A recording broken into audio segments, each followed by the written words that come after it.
Bonjour, bonjour mes frères et sœurs. Allons prendre notre place ce matin.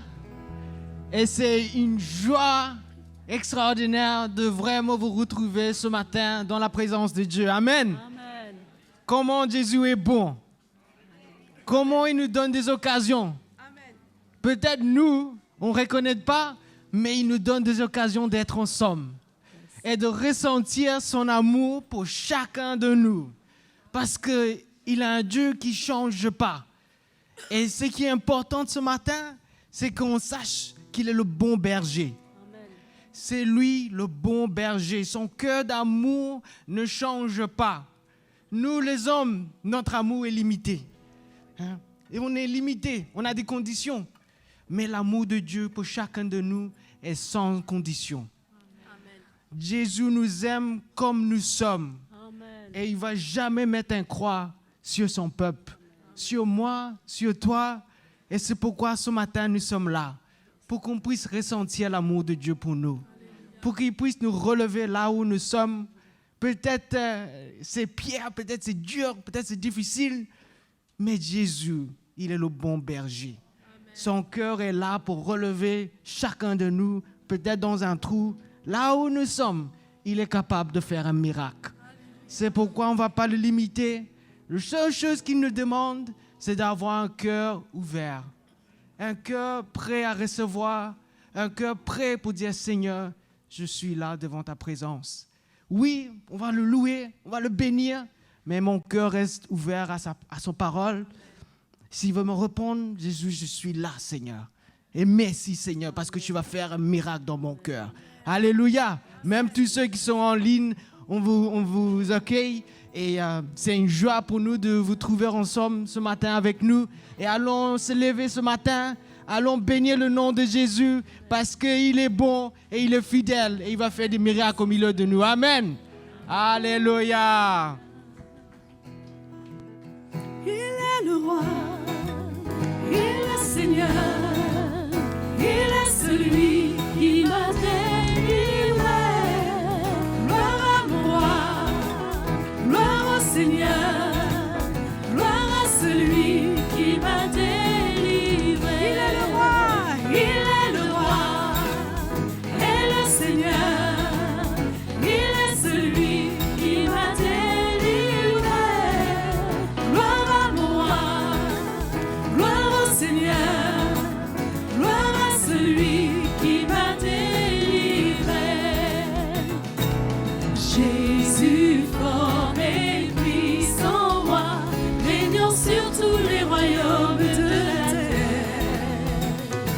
Élevez vos voix et chantez, Seigneur de tout l'univers. Il est le roi des rois. Alléluia. Il est le roi et le Seigneur. Il est celui qui m'a délivré. Gloire à mon roi, gloire au Seigneur, gloire à celui qui m'a délivré. Jésus fort et puissant roi, régnant sur tous les royaumes de la terre. Élevez vos voix et chantez, Seigneur de tout l'univers. Il est le roi des rois. Chantons-le. Il est le roi et le Seigneur. Il est celui qui m'a délivré. Gloire à mon roi, gloire au Seigneur, gloire à celui qui m'a délivré. Jésus fort et puissant roi. Jésus fort et puissant roi, régnant sur tous les royaumes de la terre. Élevez vos voix et chantez, Seigneur de tout l'univers. Il est le roi des rois. Il est le roi et le Seigneur. Il est celui qui m'a délivré. Gloire à mon roi, gloire au Seigneur, gloire à celui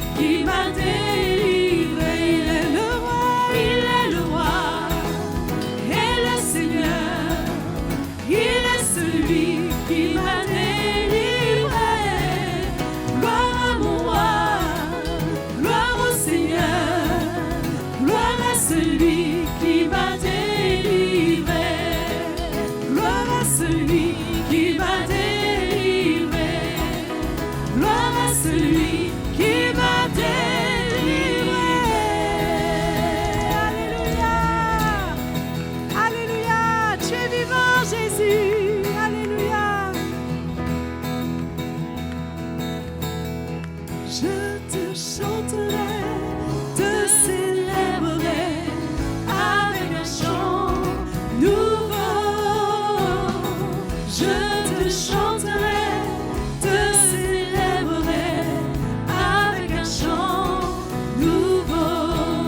Et mon cœur se réjouit en toi et mes yeux se fixent sur toi et mes mains s'élèvent vers toi. Tout mon être t'adore, Seigneur. Je te chanterai, te célébrerai avec un chant nouveau. Je te chanterai, te célébrerai avec un chant nouveau. Et mon cœur se réjouit en toi et mes yeux se fixent sur toi et mes mains s'élèvent vers toi. Tout mon être et mon cœur, Jésus, se réjouit en toi et mes yeux se fixent sur toi et mes mains s'élèvent vers toi. Tout mon être t'adore, Seigneur. Je te chanterai, te célébrerai avec un chant nouveau. Je te chanterai, te célébrerai avec un chant nouveau. Avec un chant nouveau. Avec un chant nouveau. Alléluia, acclamons Jésus, acclamons le roi des rois. Il est notre roi, il est notre berger. Oh Jésus, nous te célébrons, alléluia. Oh alléluia, alléluia.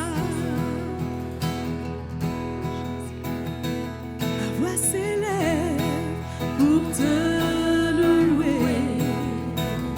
Ma voix s'élève pour t'adorer. Je chanterai ta gloire, ta bonté. Je célébrerai ton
glorifier ton nom. Nous venons pour glorifier ton nom. Nous venons pour glorifier ton nom. Jésus, tu es mon roi. Jésus, tu es Seigneur. Jésus, tu es mon roi. Jésus, tu es ma récompense. Nous venons pour glorifier ton nom. Nous venons pour glorifier ton nom. Nous venons pour glorifier ton nom. Nous venons pour glorifier ton nom. Jésus, Jésus, tu es mon roi. Jésus, tu es Seigneur. Jésus, tu es mon roi. Jésus, tu es ma récompense. Jésus, tu es mon roi. Jésus, tu es Seigneur. Jésus, tu es mon roi. Jésus, tu es ma récompense. Nous venons pour glorifier ton nom. Nous venons pour glorifier ton nom. Nous venons pour glorifier ton nom. Nous venons pour glorifier ton nom. Alléluia, Jésus. Alléluia. Nous glorifions ton nom, Jésus. Nous glorifions ton nom, Jésus. Alléluia, Seigneur, merci. Sois élevé, Seigneur. Merci, Seigneur. Alléluia. Frères et sœurs, je ne sais pas, bonjour. Mais ce matin, dans mon cœur, je ressens de nous encourager pour vraiment adorer Jésus. Je crois que la louange, ce n'est pas seulement des paroles ou un chant. La vraie louange que Dieu cherche, en principe, il dit dans Jean, Dieu cherche les vrais adorateurs qu'il adore en esprit et en vérité. Donc ce matin, je ne sais pas, il fait froid, je crois que l'hiver est rentré. On ne demande pas une manifestation qu'on gêne notre concitoyen auprès de nous. Mais ce matin, à nous réaliser réellement de ce que Dieu a fait pour nous. Déjà le salut qu'il nous a accordé. Moi je crois seulement à cause de cela, on doit avoir de la reconnaissance envers lui. Et ce n'est pas nos chants, mais c'est une démonstration de cœur que Dieu cherche ce matin. Vous allez chanter, ben c'est des chants. Mais la vraie adoration que Dieu cherche, c'est notre cœur. On est tout ce qu'on est ce matin, peut-être on est fatigué, on a des problèmes physiques, ou bien peut-être vous êtes malade, qu'importe.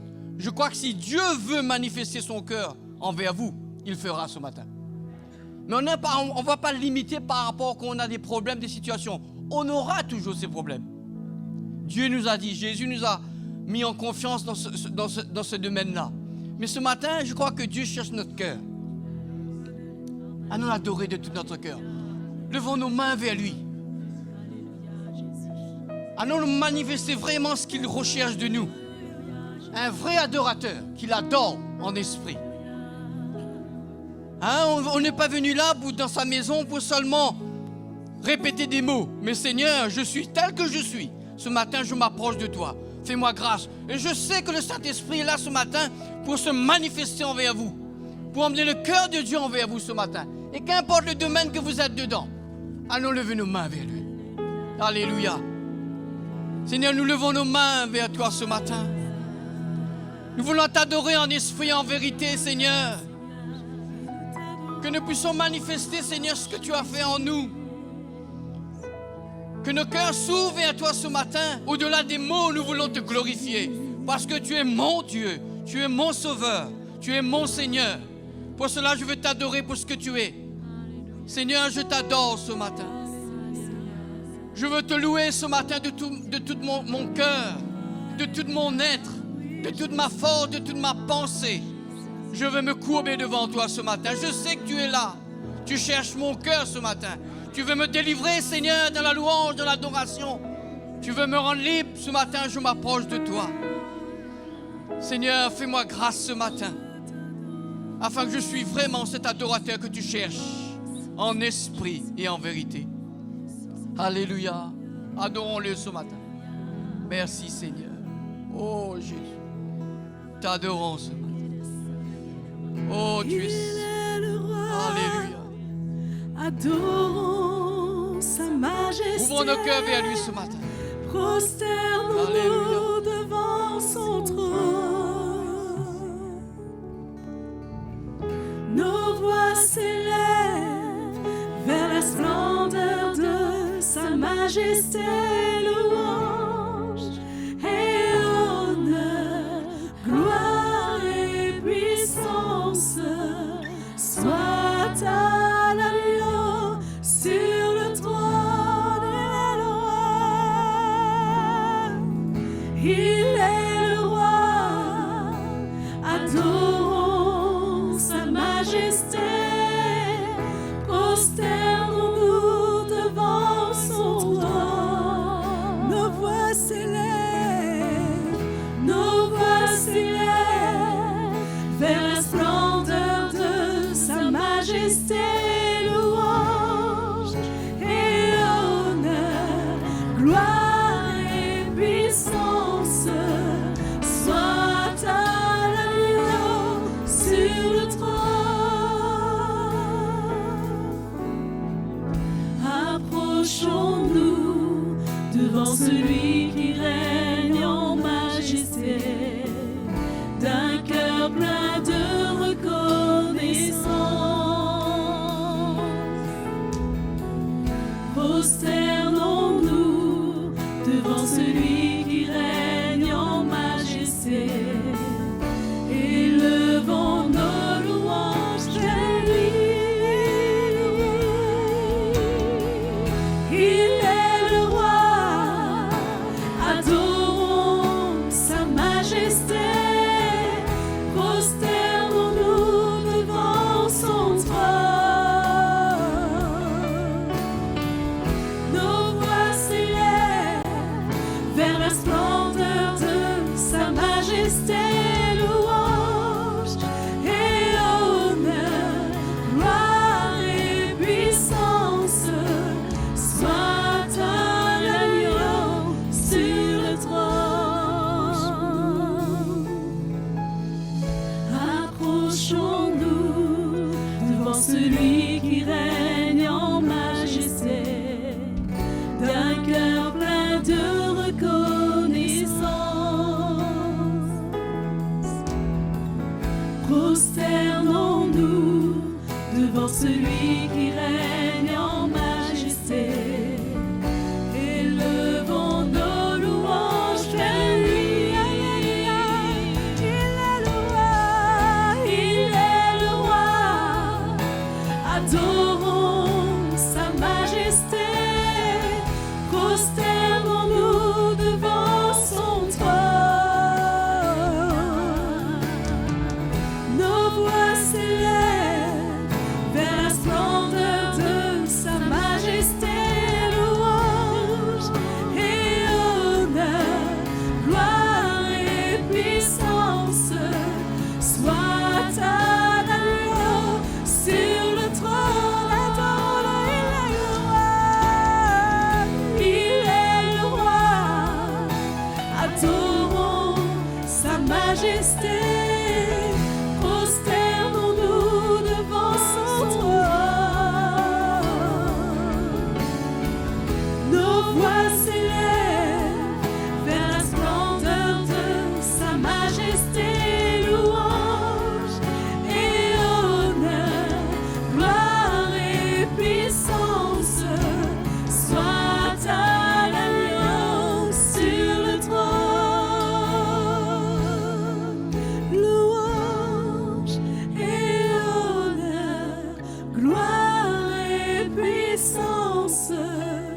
Sois ta l'agneau sur le trône.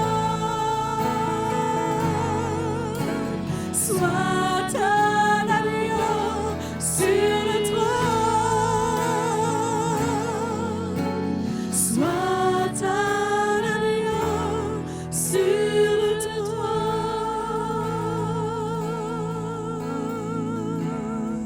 T'adorons Jésus. Jésus, nous élevons ton nom, Seigneur. Oh, Jésus,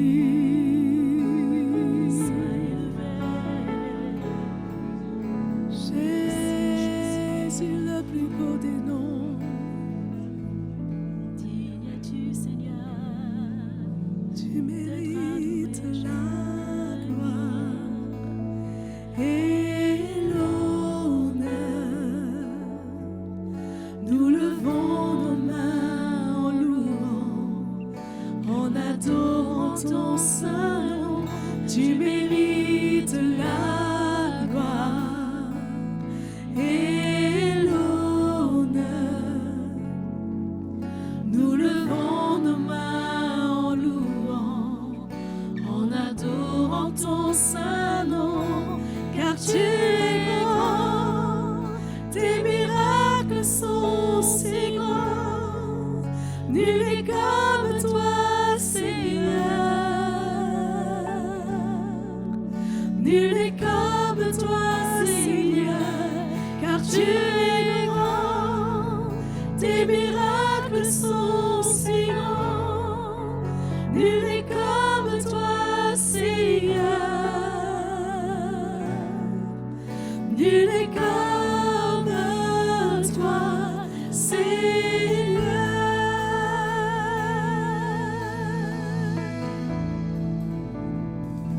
Tu mérites la gloire et l'honneur. Nous levons nos mains en louant, en adorant ton saint nom. Tu mérites la gloire et l'honneur.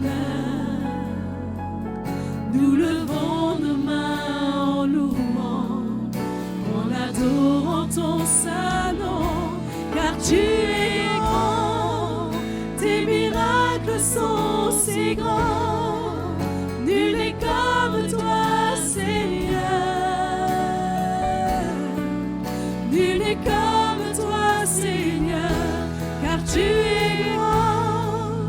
Tes miracles sont si grands, nul n'est comme toi, Seigneur. Nul n'est comme toi, Seigneur.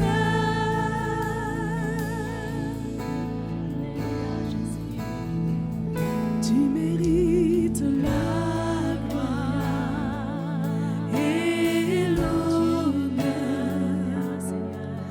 Nous levons nos mains en louant, en adorant ton saint nom. Tu mérites la gloire et l'honneur. Nous levons nos mains en louant, en adorant ton saint nom, car tu es grand.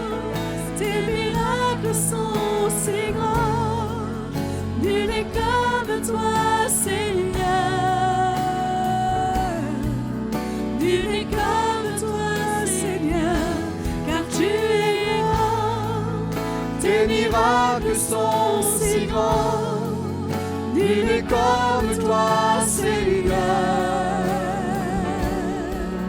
Nul n'est comme toi, Seigneur, car tu es grand. Tes miracles sont si grands, nul n'est comme toi, Seigneur. Nul n'est comme toi, Seigneur, car tu es grand. Tes miracles sont si grands, nul n'est comme toi, Seigneur. Nul n'est comme toi.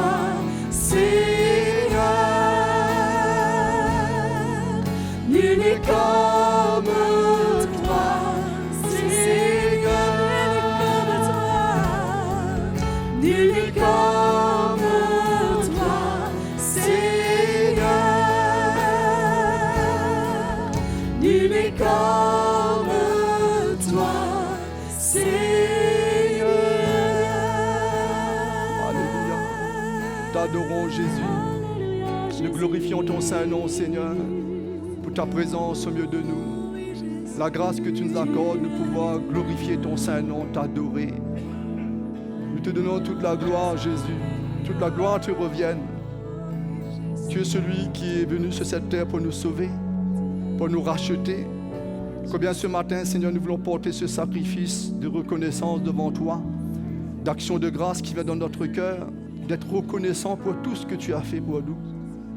Et ce matin encore, nous voulons continuer à t'adorer, te glorifier, Seigneur, parce que tu en es digne, tu es notre roi.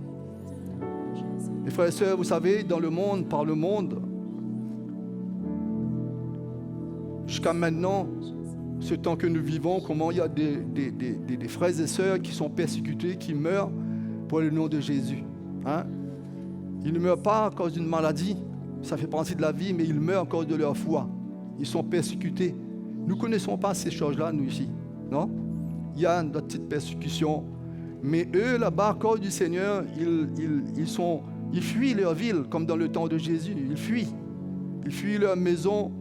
Hein, ils sont massacrés, ils sont persécutés, maltraités. Mais ce matin, c'est des gens, mais s'ils ont l'occasion de pouvoir être ensemble et louer le Seigneur, pour eux, c'est des choses grandes pour eux. Peut-être certains dans une cave et en train de louer le Seigneur, d'autres peut-être dans la brousse. Mais nous avons le privilège d'adorer notre Dieu, non? Ce matin, allons continuer avec ce chant-là, d'adorer notre Seigneur. Alléluia, tu es grand, Seigneur. Car tu es grand, tes miracles sont si grands. Nul n'est comme toi, Seigneur. Nul n'est comme toi, Seigneur. Car tu es grand, tes miracles sont si grands. Nul n'est comme toi, Seigneur. Nul n'est comme toi, Seigneur, car tu es grand. Tes miracles sont si grands. Nul n'est comme toi, Seigneur.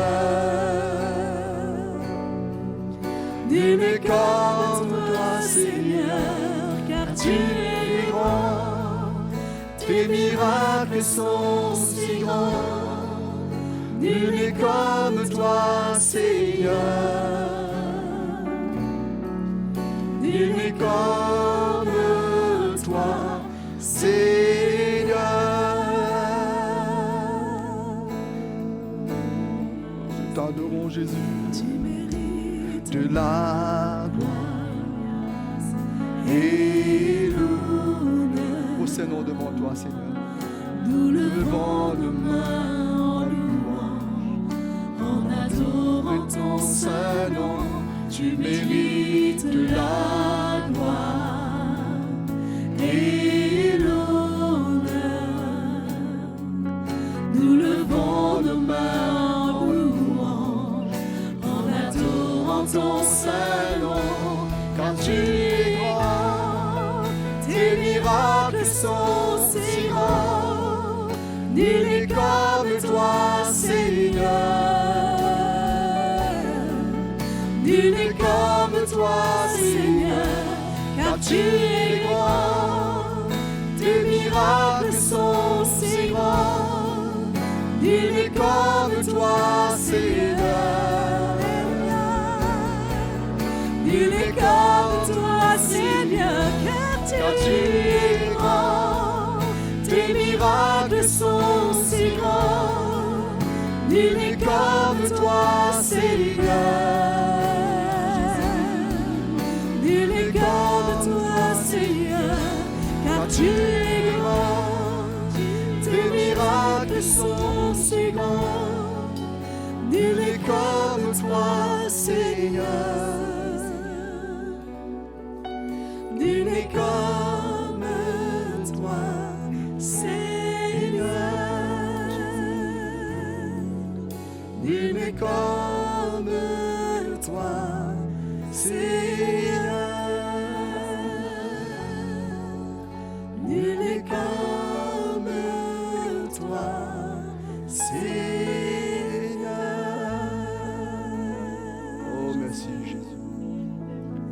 Tu es notre grand Dieu tout-puissant. Alléluia.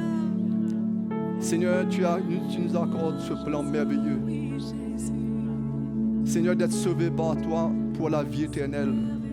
Et ce matin, quelle grâce de pouvoir se prosterner devant toi et t'adorer, te glorifier, t'exalter, ressentir ta présence au milieu de nous. Seigneur, nous voulons porter ce cœur vers toi, ce sacrifice auquel tu prends plaisir. Accorde-nous cette grâce jusqu'à la fin de notre parcours sur cette terre, de notre mission, de s'approcher de toi, de trouver grâce à tes yeux. Que bien ce matin, nous louons ton saint nom. Nous savons, Seigneur, que tu opères des miracles et des prodiges. Tu es celui, tu as fait la promesse que tu as dit que tes regards est sur la vie de chacun de tes enfants. Et ta main puissante agit en notre faveur. Combien, Seigneur, nous voulons avoir cette assurance, d'être rassurés, Seigneur, que tu ne nous as pas abandonnés. Du premier jour où tu nous as fait grâce d'être délivrés, Seigneur, de ces ténèbres, tu as fait la promesse que tu seras avec nous jusqu'à la fin des temps. Seigneur, que cette conviction soit pleinement dans la vie de chacun de nous, afin qu'on puisse t'offrir notre corps, notre âme, notre esprit à ton service. Oh, nous te louons, nous t'adorons, Jésus. Merci, Seigneur, pour ta bonté, Seigneur. Alléluia. Merci, Jésus. Tu es fidèle et bon. Alléluia. Bonjour, mes frères et sœurs. Bienvenue à vous tous, d'être là, d'être au rendez-vous dans la communion fraternelle. On salue aussi tous qui nous regardent en ligne, qui ce matin peut-être dans leur maison ou peut-être dans une salle, mais qui est connecté, qui se nourrit de ce message, révélation de la croix, de la parole de Dieu. Et on vous salue.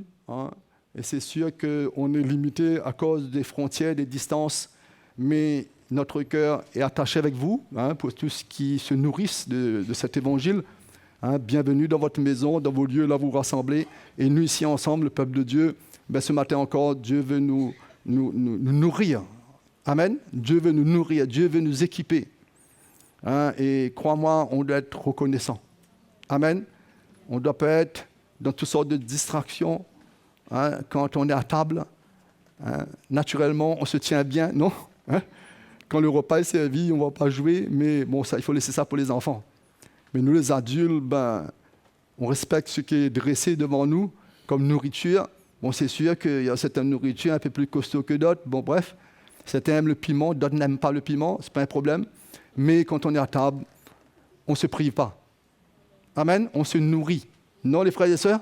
Je prends cette parabole, quand on est à table, voilà. On n'est pas des enfants, en parenthèse, mal élevés, mais on se nourrit. À plus forte raison, Dieu, ce matin, il nous considère vraiment, nous sommes ses enfants. Nous ne sommes pas des étrangers.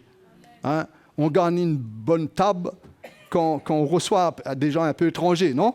Mais le Seigneur, lui, quand il garnit cette table, c'est pour ses enfants. Amen. L'Ancienne Alliance nous dit, ceux qui sont incirconcis, ils n'ont pas droit à cette table. Bon, ça, c'est l'Ancienne Alliance. Ce matin, c'est mon cœur de parler un petit peu dans l'Ancienne Alliance. Mais nous vivons plus sur ce régime-là. Nous sommes la Nouvelle Alliance. La nourriture, la vie, c'est pour les enfants de Dieu. Pour ceux qu'un jour, ils ont dit oui au Seigneur. Amen. Et ce matin, on va se réjouir encore, non?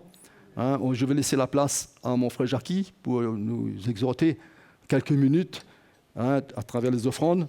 Ensuite, il y aura l'annonce et puis il y aura l'exhortation que Dieu a mis sur mon cœur pour chacun de nous. Amen. Frère Jackie.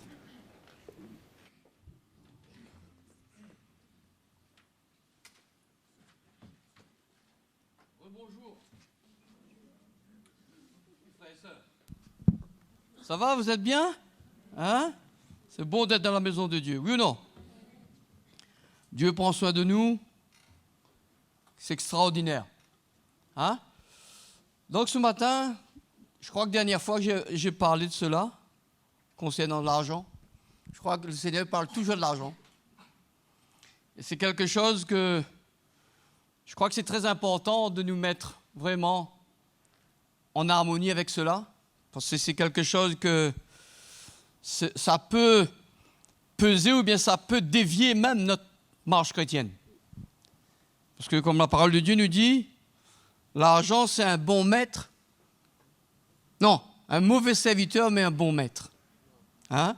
Non, c'est pas ça? Ah, c'est un bon serviteur mais un mauvais maître. Ah ben vous êtes au courant alors. Hein? Parce que l'argent c'est quelque chose qui est relié à notre vie. Sans l'argent, on ne peut pas vivre. Qui peut vivre sans l'argent ici? Là, la main. Personne. On a besoin de ce système parce que c'est un monde qui vit avec cela. Il y a des échanges. Et c'est la chose qui est proche de nous.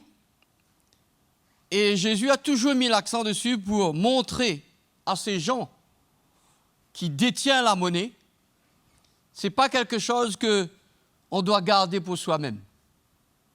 Et ce matin, en passant, je vais vous dire que, pour vous dire que vous êtes vraiment un peuple généreux. Hein, on voit comment vous êtes à cœur, quand il y a des missions, quand vous étiez tous partants. C'est extraordinaire, voyant la liberté que vous avez de votre cœur. Mais ce n'est pas fini. Il faut continuer à travailler dessus, que mon cœur soit vraiment quelque chose qui est libre dans ce genre de domaine-là. Je crois qu'il n'y a pas beaucoup qui partagent ça. La seule chose comment aujourd'hui on réalise, que c'était mal interprété et que même les prédicateurs ont usé de ces choses pour leur propre gain. Mais c'est quelque chose que dans l'Évangile, ça doit être clair en nous. Que l'argent soit vraiment mon serviteur, mais jamais mon maître. Et ce matin, je vais lire un passage de la parole de Dieu pour vous montrer comment l'apôtre Paul montre ça, comment c'est un danger si on se confie à lui. Hein? Et je vais lire dans Timothée ce matin, dans 1 Timothée 6, le verset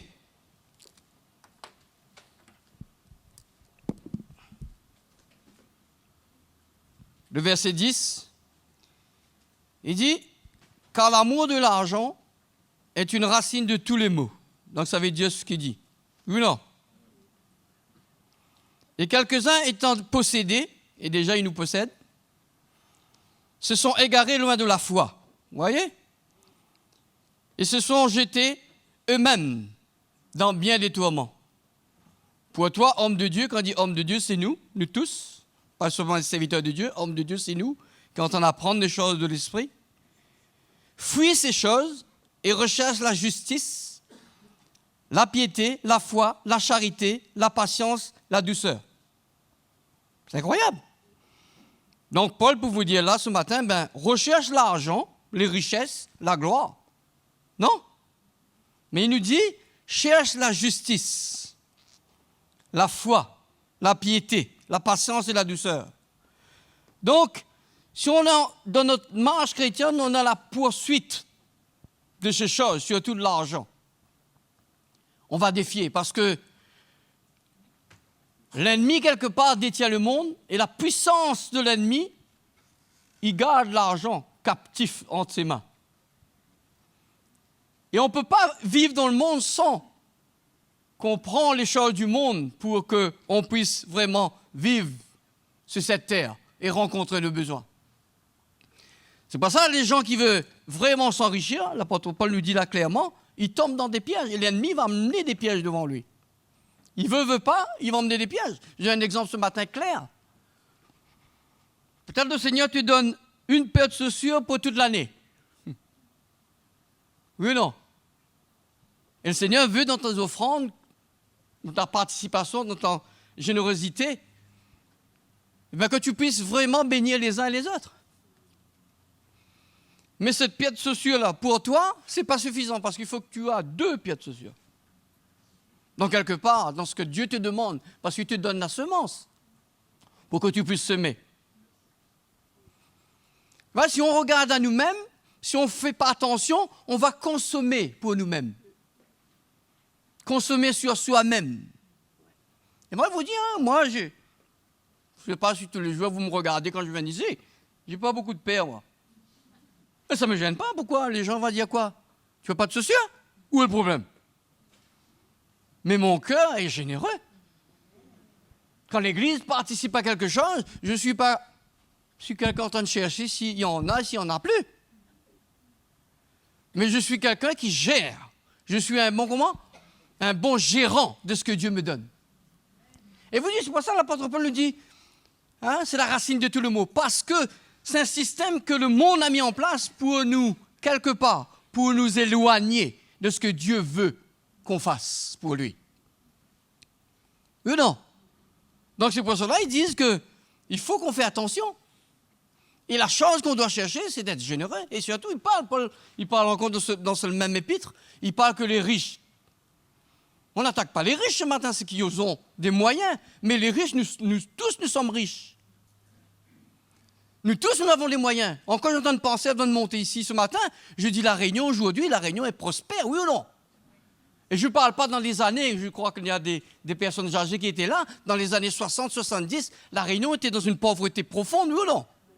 Et les aînés qui étaient là, qui étaient les aînés dans ce temps-là? Et qu'il n'y avait pas beaucoup de moyens, il n'y avait pas beaucoup de besoins.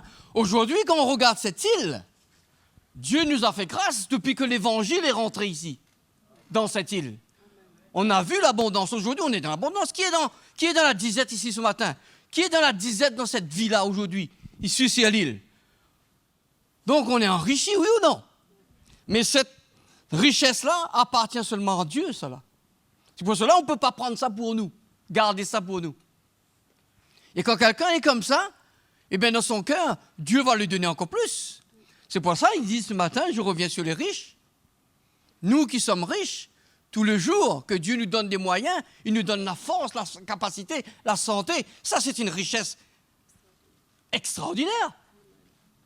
Oui ou non? Et Dieu veut que nous, en tant que riches, que notre regard n'est pas fixé sur nos richesses passagères, où l'ennemi peut venir détruire, où la rouille, peut l'atteindre. Mais chercher des richesses d'en haut, où Dieu est assis sur le trône et qu'il voit que nous, en tant qu'enfants de Dieu, nous, en tant que ses collaborateurs quelque part, que nous puissions vraiment être son cœur, parce que nous sommes l'extension du bras de Dieu pour bénir et pour faire du bien à tout ce qui nous entoure. Non? C'est pour ça que notre Église, on peut dire notre Église, c'est pour ça qu'on a mis son nom Acmir. On a donné le nom Acmir, parce que c'est une église d'action et surtout de mission. Donc, c'est extraordinaire de participer au plan de Dieu. Et que Dieu ne nous fait pas.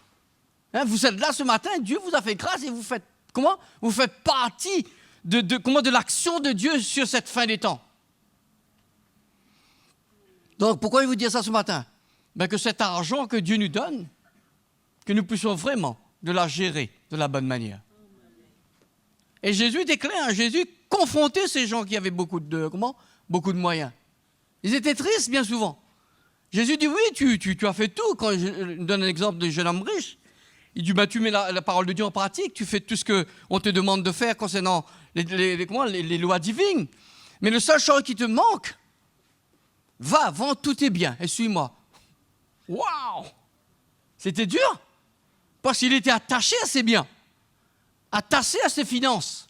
Mais est-ce que Jésus a dit, va avant et va habiter sur le pont? Non. Mais Jésus savait que tout ce qu'il avait, c'était sa force, c'était son argent. Et l'évangile est comme ça. Hein? Là, au côté qu'un homme ou une femme a de la force en lui concernant ce qu'il a, Dieu va venir toujours toucher. Pour te montrer, Dieu ne veut pas te condamner, mais te montrer que les choses d'ici-bas, c'est rien, frère et sœur, c'est rien. Souvent, je dis ça. Un jour qu'on sera avec lui, on marcherait sur des pavés d'or. On sera parmi des pierres précieuses. Qu'est-ce qu'on est en train de se battre pour un peu d'or, en train de, les chercheurs d'or, là, en train de vanner pour trouver un petit pépite comme ça. Nous, on va marcher dessus. Mais on va être comme le Seigneur. C'est pour ça que souvent je dis, Jésus n'est pas venu sur la terre pour fabriquer des banques, ou bien construire des banques, pardon. Ou bien faire de la monnaie. Vous voyez, Jésus est venu faire de la monnaie? Jésus est venu donner sa vie. Et il nous demande de faire le même. Si on le connaît, on donne notre vie pour nos frères et sœurs. on les supporte, on prend soin d'eux, on les encourage s'ils sont dans les besoins. C'est ça la richesse du royaume de Dieu. Donc, ce n'est pas ce matin si vous êtes au courant, ou bien si vous êtes concerné, mais soyez vraiment généreux et généreuses de votre cœur. Et pour finir, je dis souvent, je suis venu nu, comme l'apôtre Paul nous dit, on retournera exactement de la même manière. Personne n'a mis tout son compte en banque dans son cercueil pour porter vers le ciel. Jamais. Il reste sur la terre. Donc soyez vraiment généreux. Et l'argent, c'est quelque chose vraiment. Moi, je crois que jusqu'à temps que Jésus reviendra, on va en parler. On va parler de cela. Parce qu'il faut qu'on soit libre de ce système et de lui faire confiance. Amen. Donc c'est juste pour vous dire, venez apporter à sa maison ce que vous avez mis de votre cœur. Et ici, on est libre de faire. Il n'y a qu'une pression. On donne selon notre cœur. Si Dieu mettra à ton cœur de donner 50 centimes d'euros, tu le mets. Et il n'y a personne qui pouvait dire, tu as mis ? Non, non, non. Dieu regarde au cœur, mais non aux quantités. Amen. Donc venez et donnons à la maison de Dieu ce matin. Alléluia. Mon cœur se réjouit dans ta bonté, dans ta présence. Il y a tant de réjouissance chaque matin. Tu es tout près quand vient le soir. Ta compassion me remet, mon cœur se réjouit. Mon cœur se réjouit, oh Dieu. Tu es ma joie, ma paix. Mon cœur se réjouit, oh Dieu, car tu m'as libéré. Mon cœur se réjouit dans ta bonté, dans ta présence. Il y a tant de réjouissance chaque matin. Tu es tout près quand vient le soir. Ta compassion me remet, mon cœur se réjouit. Mon cœur se réjouit, oh Dieu. Tu es ma joie, ma paix. Mon cœur se réjouit, oh Dieu, car tu m'as libéré. Mon cœur se réjouit, oh Dieu. Tu es ma joie, ma paix. Mon cœur se réjouit, oh Dieu, car tu m'as libéré. Car tu m'as libéré. Gloire à Jésus. Ce matin, on va vraiment se nourrir, comme tout à l'heure je disais. Avant cela, j'aimerais bien accueillir, est-ce qu'il y a des gens qui nous visitent pour la première fois dans ce lieu? Des gens qui peut-être ont déjà entendu l'Évangile, ou bien c'est la première fois que vous faites face. Voilà, il y a cette dame-là. Bienvenue, mieux de nous. Que ce matin, Dieu puisse répondre à vos questions et rencontrer vos besoins. Je pense que quand quelqu'un cherche le Seigneur, c'est que vraiment il y a un besoin, déjà spirituel, parce que c'est ça l'appel de Dieu pour l'humain. Nous étions perdus et Dieu nous a arrachés, il nous a appelés, et se retrouvant dans une assemblée, dans une église, sous le ministère de l'Esprit, c'est que Dieu veut vraiment nous combler, que ce matin, Dieu puisse combler votre cœur. Sinon, moi-même, j'aimerais bien vous encourager comment ces temps-ci, nous avons entendu, avec ce séminaire auquel le frère Justin nous a accordé pendant ces 2 jours, le séminaire 3 jours même avec dimanche, comment se sanctifier, comment se mettre à part. Et tout le but de tout cela, mes frères et sœurs, notre but, c'est dans cet avènement de notre Seigneur Jésus. Le chrétien, quand il est né de nouveau, la chose la plus importante, la chose qui vient imprégner dans son cœur, c'est qu'il attend le retour de son maître. Quand on regarde les Écritures dans Actes ou autres, on voit comment ces hommes-là, pour eux, Jésus revenait dans leur temps. ils attendaient. C'était ça leur mission, c'était ça leur conviction, c'était ça le travail. C'était ça dans tout ce qu'ils faisaient face, c'était un but. Un but, c'était pas un rêve, c'était pas pour eux, ils attendaient que le maître ressuscité, mort ressuscité, revienne les chercher. Et jusqu'à maintenant, nous les enfants de Dieu, chrétiens auxquels Dieu nous a fait la grâce, ces choses doivent être notre attente. Amen. Il y a une terre promise pour nous. Il y a une terre, comme le frère disait, il y a un palais pour nous. Il y a un royaume pour nous. Et rien sur cette terre qu'on doit faire, cela doit nous emmène à nous détacher de cette vie qu'on ne voit pas avec nos yeux physiques. Mais cette vie est dans notre cœur. C'est des promesses vivantes pour nous. Un chrétien qui ne voit pas ce but, il a pris une autre direction. Vous comprenez? Un chrétien que sa vie, qui pourrait être simplement d'être dans une bonne église, avoir un bon évangile, peut-être comme nous prêchons ce matin, ou autre, et avoir une bonne famille, mais c'est tout, il a perdu de direction. La vraie direction, c'est d'avoir le vrai évangile, c'est sûr, d'être dans une bonne famille, d'être dans la société, d'être un témoignage, une référence dans cette société, mais avant tout, dans son cœur, cette espérance doit être attachée à son cœur jour après jour. Il doit travailler à cela, mes frères et sœurs. On ne travaille pas pour les biens de cette terre. Dieu connaît nos besoins. Il nous a dit dans les évangiles de ne pas nous inquiéter du lendemain. Il prendra soin de nous. Mais cherchez d'abord le royaume de Dieu. Cherchez le royaume de Dieu, c'est quoi? Ce royaume est déjà présent. Mais cherchez cette vie. C'est ça que nous, les chrétiens, les enfants de Dieu, autant ceux qui sont très loin dans ces pays qui sont persécutés, comme ce matin je disais, qui sont persécutés à cause de leur foi. Mais pourquoi ils sont prêts d'accepter la persécution, de fuir leur pays, comme les premiers chrétiens, d'être mis à mort, d'être brûlés, d'être sciés? Pourquoi? Parce qu'ils avaient en vue cette cité céleste, cette vie que nous allons le voir, nous, si nous persévérons jusqu'au bout. Si nous persévérons jusqu'au bout, nous allons plus voir les choses de la terre. Ecclésiaste dit, sous les choses de la terre est éphémère, c'est pour un temps.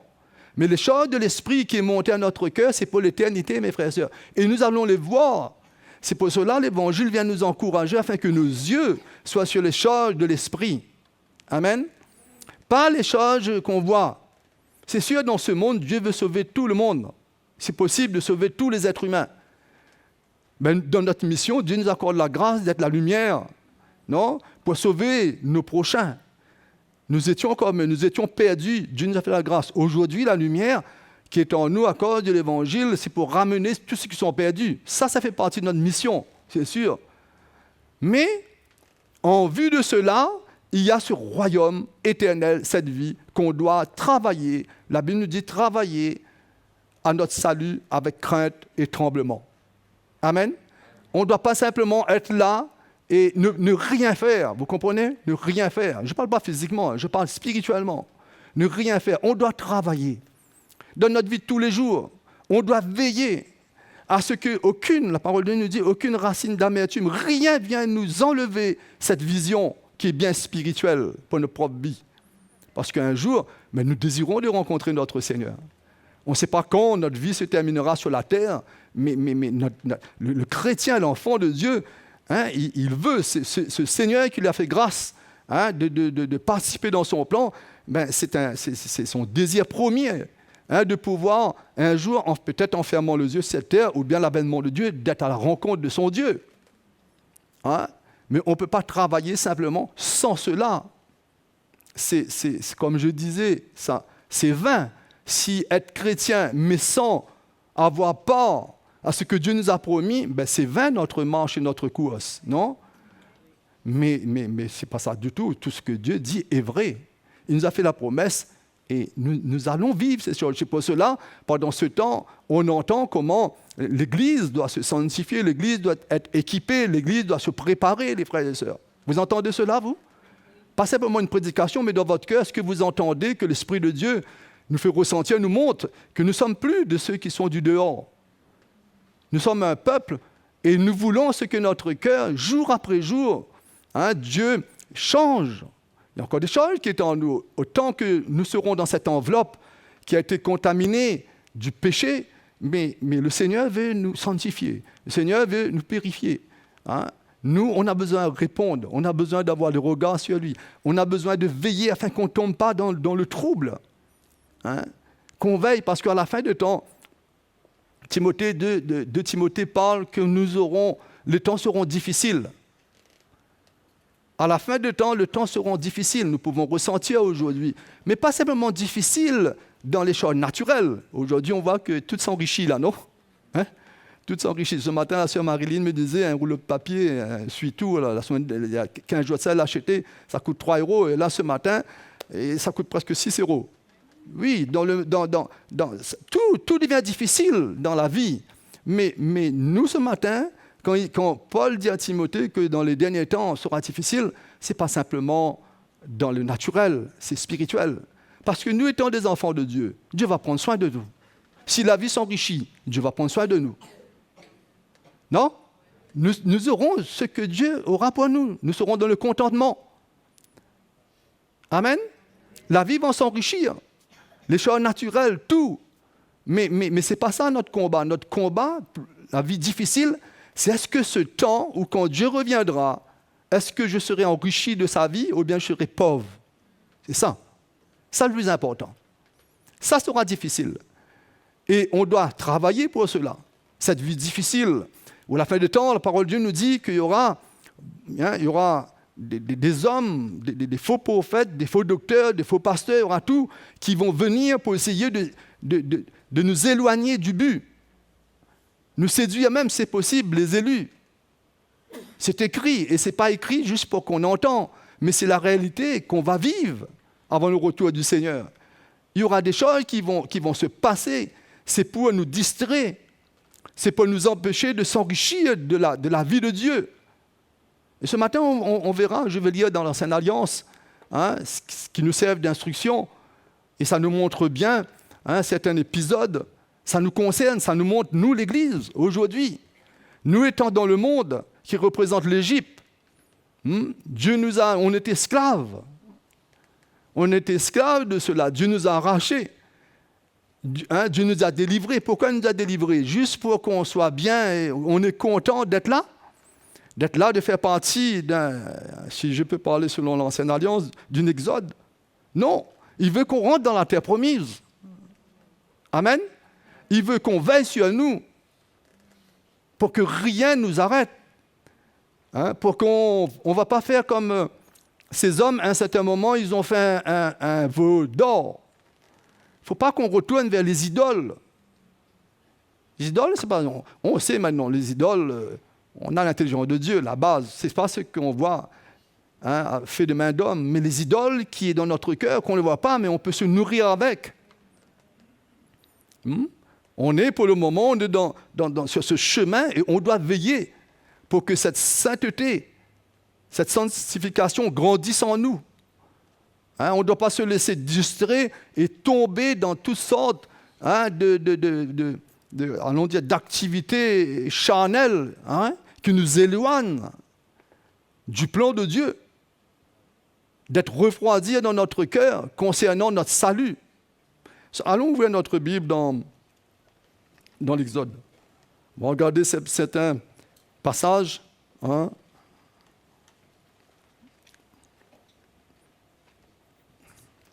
J'ai déjà partagé ça peut-être 1 ou 2 fois dans le temps, mais Dieu se révèle toujours à travers sa parole, non?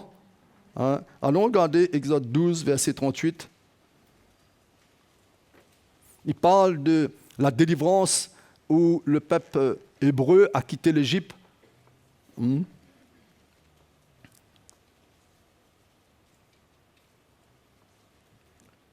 Il dit Exode 12, chapitre 12, verset 37.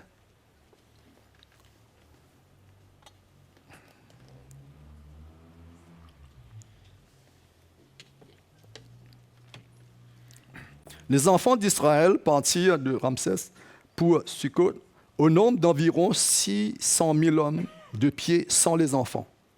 Une multitude de gens de toute espèce montaient avec eux. Ils avaient des troupeaux considérables et des troupeaux considérables, des brebis et des bœufs. Mais le verset 38 nous dit, une multitude de gens de toute espèce montèrent avec eux. Le plan de Dieu, c'était enlever ses enfants de l'esclavage de l'Égypte. Mais il y a une multitude de gens montés avec eux. Ça veut dire qu'il y avait des gens même qui ont vu, peut-être de loin, ils vivaient là, des Égyptiens même, des gens ou d'autres étrangers qui étaient en Égypte. Et ils ont vu que l'Éternel était avec ce peuple. Et je dis, quand ils ont vu tout ce qui s'est passé avec les miracles de Moïse, où Dieu a utilisé cet homme pour délivrer son peuple, il dit, on va les suivre parce qu'on sait que Dieu est avec ce peuple. Tournons vers Nombre, chapitre 11.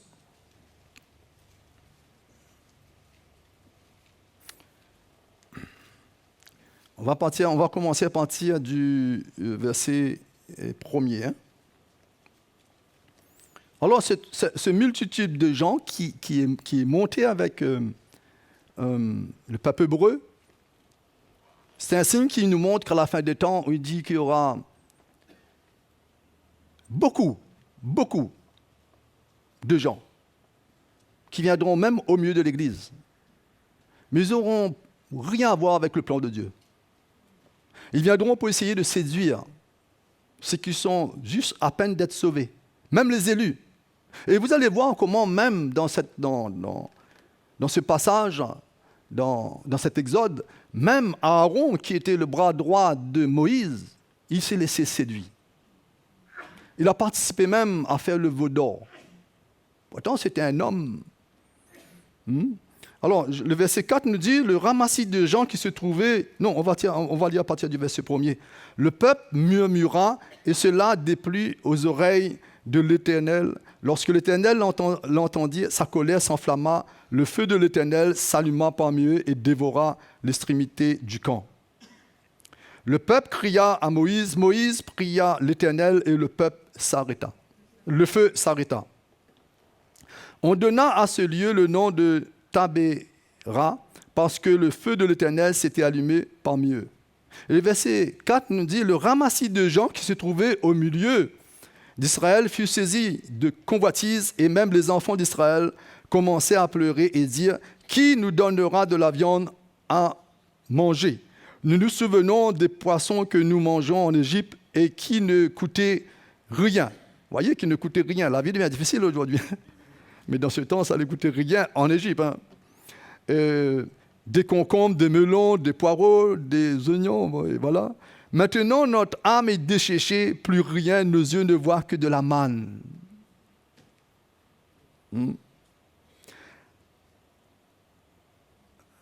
La manne ressemblait à de la graine de coriandre et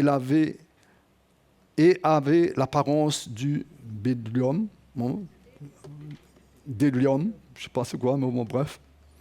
Le peuple se dispersait pour la ramasser, il la broyait avec des meules. Bon, il explique comment Dieu a fait grâce, voilà la condition qu'il doit préparer cet homme afin qu'il se nourrisse. Mais moi, c'est le verset 4 qui nous dit, le ramassis de gens qui se trouvaient au milieu d'Israël fut saisi de convoitise. Il ne parle pas qu'Israël était saisi de convoitise. Est-ce que vous comprenez là? Parce qu'eux, ils ont vu les promesses de Dieu, ils ont vu la main de Dieu. Ils ont compris qu'à travers la voix de Moïse, qui était l'instrument, que Dieu les accorde la grâce pour la délivrance. Ils ont compris. Ils ont saisi cela. Mais le peu de gens qui s'est ajouté, c'est eux qui sont venus emmener le désordre. C'est eux qui sont venus commencer à soulever toutes sortes de conflits au milieu de ce peuple. Arriver même à retourner vers l'idolâtrie, parce que ces hommes qui s'est ajoutés, c'était des hommes idolâtres qui servaient de Dieu en Égypte ou autres dans leur pays, dans leur patrie, mais ils servaient de Dieu, mais pas l'Éternel.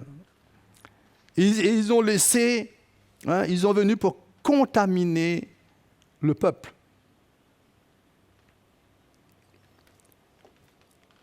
Mais regardons un psaume, le psaume qui parle de cet exode. le psaume 106. On est toujours dans l'ancienne alliance. Hein? Ce n'est pas notre instruction, mes frères et sœurs, non? Hein? Le psaume 106 nous dit,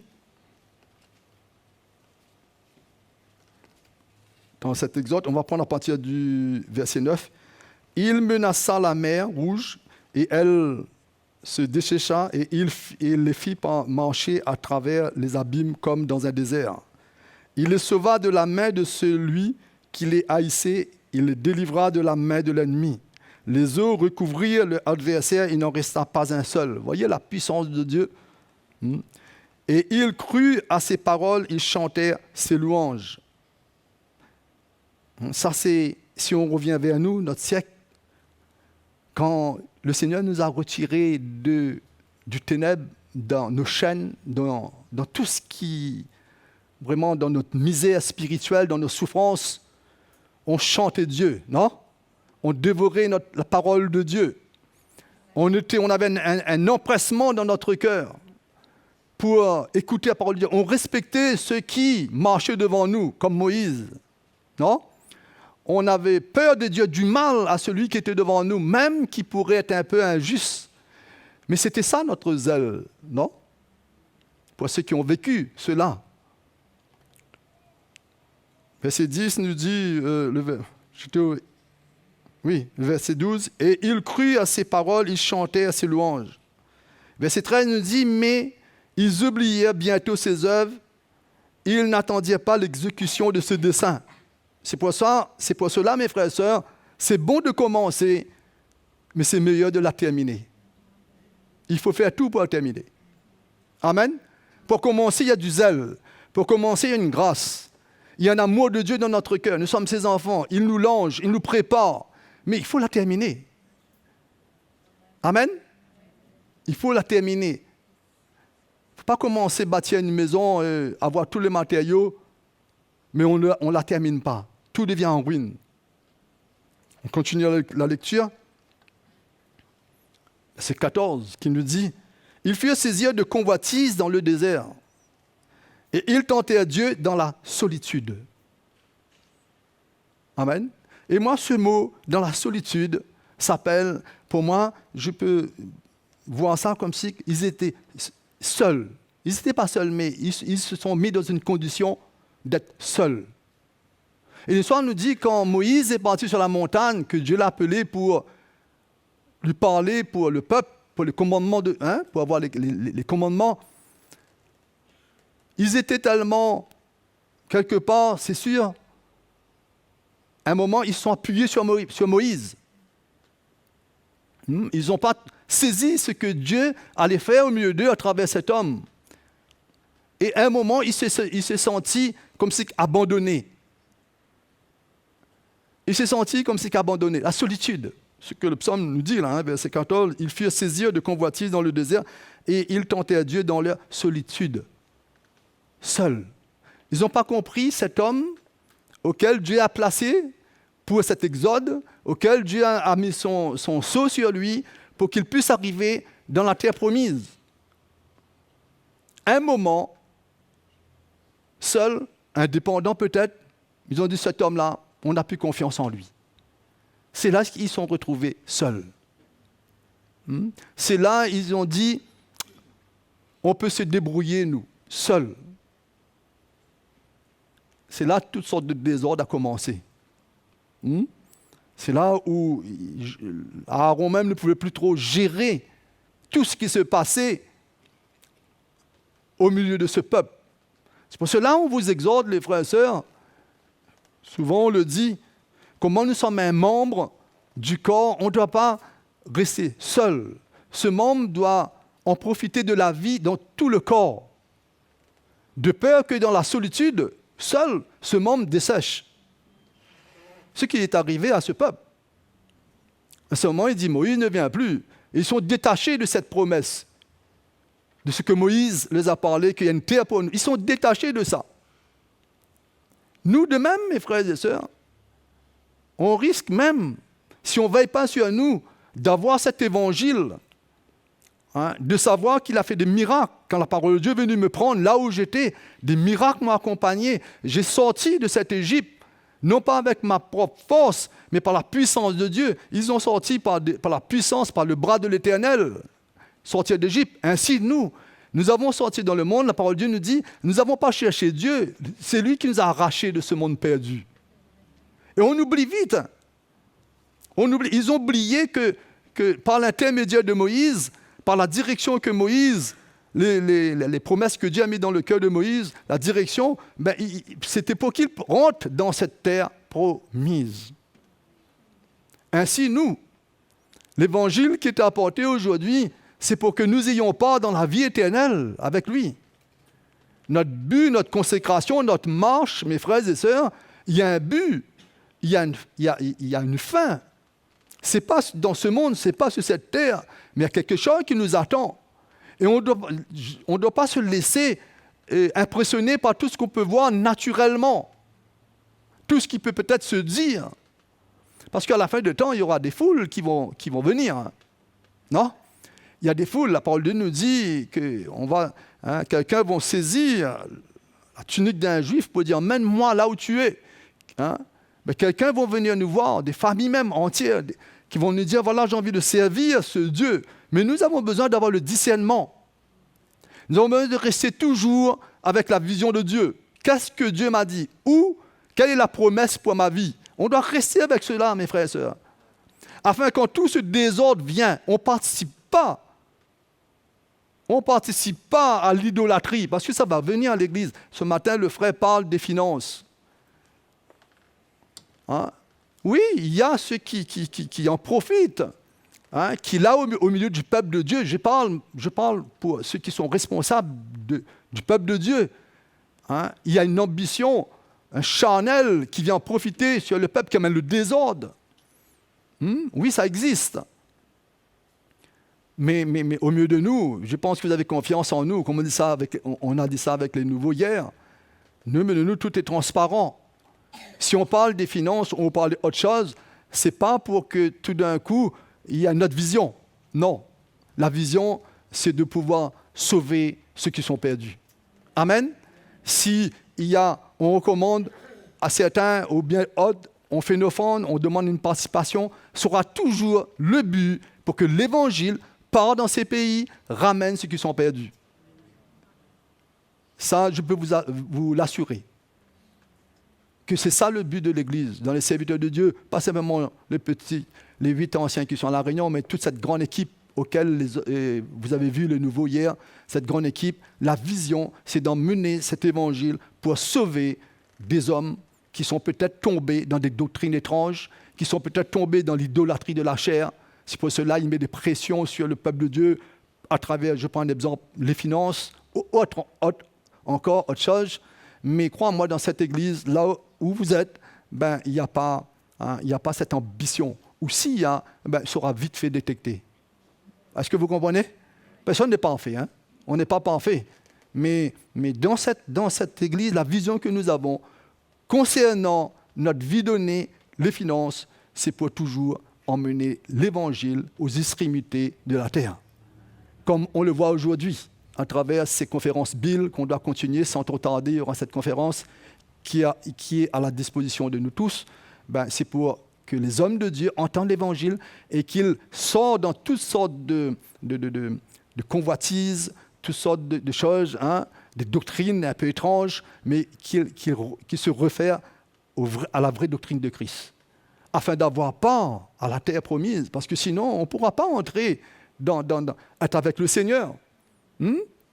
Tous ceux qui se sont murmurés, qui ont participé dans ce idolâtrie, ce veau d'or, la Bible nous dit qu'ils ne sont pas rentrés dans la terre promise. Ils sont morts dans le désert. Parce que leur cœur était vraiment... ils ont détourné, leur cœur se sont endurcis. Quand Moïse est retourné vers eux, ils n'ont même pas ressenti cette humilité de se repentir. Ces hommes qui étaient déjà animés, qui étaient affectés par ces gens de toute espèce, qui est venu s'infiltrer dans le peuple de Dieu. Et à la fin du temps, nous allons voir ça. Mais ces personnes-là, ils ne sont pas entrés dans le plan de Dieu. C'est pour cela on nous avertit nous-mêmes. Hein? On avertit, on parle. Parce qu'à la fin du temps, ce n'est pas tout ce qui brille qui sera de l'or. Non? De l'or qu'on sera dans le palais avec le Seigneur, comme mon frère disait. Mais ici-bas, il ne faut pas croire, hein? Tout ce qui brille, il y a de la valeur. Oui ou non? Mais il faut discerner ces choses-là. Pour cela, nous, rassurez-vous, au milieu de nous, dans l'église, on n'ouvre pas la porte pour que tout d'un coup, un prédicateur quelconque qui tout d'un coup, il arrive là et on l'applaudit, on lui donne le micro pour exhorter. Hein? Non, rassurez-vous. Hein? Vous comprenez? On n'est pas fermés, nous, mais on veille sur le peuple de Dieu. On veille sur vous. On ne veut pas que vous soyez troublés. Hein? Comme ces gens, ils étaient troublés. C'est sûr que ces personnes-là, quand ils ont suivi le peuple de Dieu, le but c'était quoi? C'était pour que, voilà, qu'ils se réfèrent au plan de Dieu, qu'ils se circoncis. Hein? Voilà, mais ils n'étaient pas intéressés. Ils étaient intéressés peut-être avec certaine ambition. Ils ont vu que c'était un peuple qui s'enrichissait, qui était un peuple nombreux, était un peuple qui avait de la force, un peuple qui a défié le pharaon. Dans ce temps-là, c'était sérieux, non? Un peuple qui n'avait rien, mais qui a pu défier pharaon. Peut-être ils ont vu ça et dit, il vaut mieux, pour s'assurer notre bien, allons les suivre. Peut-être ils ont eu cette ambition, comme aujourd'hui. Peut-être aujourd'hui, certains se disent, peut-être là-dedans, en venant ici, j'aurais peut-être un certain intérêt. Il faut regarder à cela. Mais nous, on a besoin, nous, d'avoir le discernement, d'avoir l'intelligence spirituelle qui vient de Dieu, d'être toujours avec le plan de Dieu, pour que quand ces choses viennent, nous ne nous tombons pas dans le piège. Amen. Parce qu'en vue, dans notre cœur, nous avons la terre promise pour nous. On fait tout pour arriver jusqu'à là-bas. S'il faut manger de la manne jusqu'à la fin, on va dire, Seigneur, garde-nous pour qu'on ne murmure pas. S'il faut que vous entendez l'évangile, le message de la croix, jusqu'à ce que vous quittez cette terre, ne murmure pas. C'est vital pour nous. Amen. C'est vital. Hein? Il y a des gens qui disent même, j'ai déjà entendu, moi, la croix, je suis fatigué avec la croix.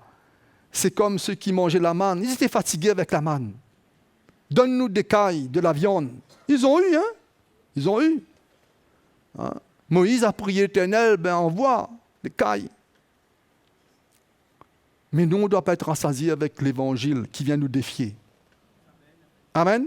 On ne doit pas être rassasiés avec un Évangile qui vient nous confronter. C'est pour notre salut, mes frères et sœurs. C'est pour que nous ayons part dans la vie avec lui.